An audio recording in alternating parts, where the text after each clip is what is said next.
That poem, entitled Like a White Stone, was written by the late Russian poet Anna Akhmatova.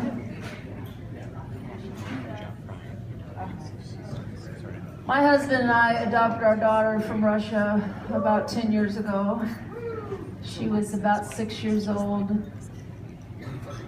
and boy, came with a, well anyway, moving right ahead. She's she's 16 now and doing very well.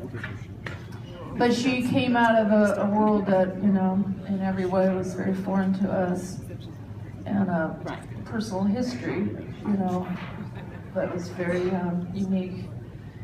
But I was, so consequently, as a result of that, people are often giving my husband and I kind of Russian-related things, books and, you know, poems, this and that and the other. Of course, I can't read Russian, but I received a book, somebody loaned it to me actually, and it was a book of Russian poetry in translation that consisted of like what were considered most of the really great poets up through maybe like the mid-40s, something like that. And I'd had this thing sitting on my piano for 2 or 3 years, and I had this little relationship going on with this unopened book. Have you ever had one of those that somebody loans you? And the years went by, and I just felt worse and worse about myself that I hadn't returned this book, and it just became this unsolved problem. And but I couldn't return it. I don't know why. And then one day I opened it really just solely for the purpose of having something to say about it before I gave it back to the owner. And the book fell open to the poems of Anna Akhmatova. There's little, maybe 5 pages in the book of Anna's, a handful of her poems. And I had never heard of Anna.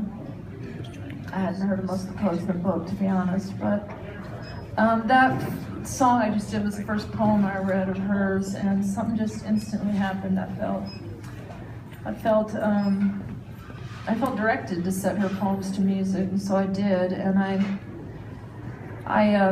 of course, I learned a lot about her after the fact.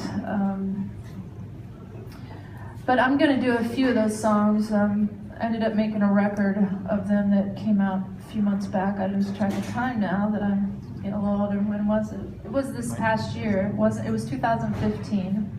That's the previous year, right? We're on the same page there. So that last fall, I think, is when it came out. Yeah. And so I set about 18 of her beautiful poems to music, and I'll tell you a little bit more about that later. But this next one is called And This You Call Work. I love about poems how they just, like, whatever the first line is, you know, well, that's the name, more or less, that's the name of the poem. So that makes it easy. I kind of came out of that whole country tradition where you got to have a hook line and there's your title and all that. And I like this idea. I told you I was going to rattle on. I'm too close to home here. This is not good. But she often, Anna's been gone a long time, by the way. She died in 1966, was born in 89, and 1889. Lived through a really undesirable time in Russian history. You wouldn't want to have been plopped down there in her shoes. But this poem, she talks a lot about her work as a poet, and I really love that she often used poems and singing interchangeably. And there aren't many I think there's just one recording of her reciting one poem. It's pretty rough, but I have a funny feeling she might have sang a lot of her poems, and I'm going with that theory. I like that one. So, but here's one of those I struggled with a lot, but here's how it turned out. And this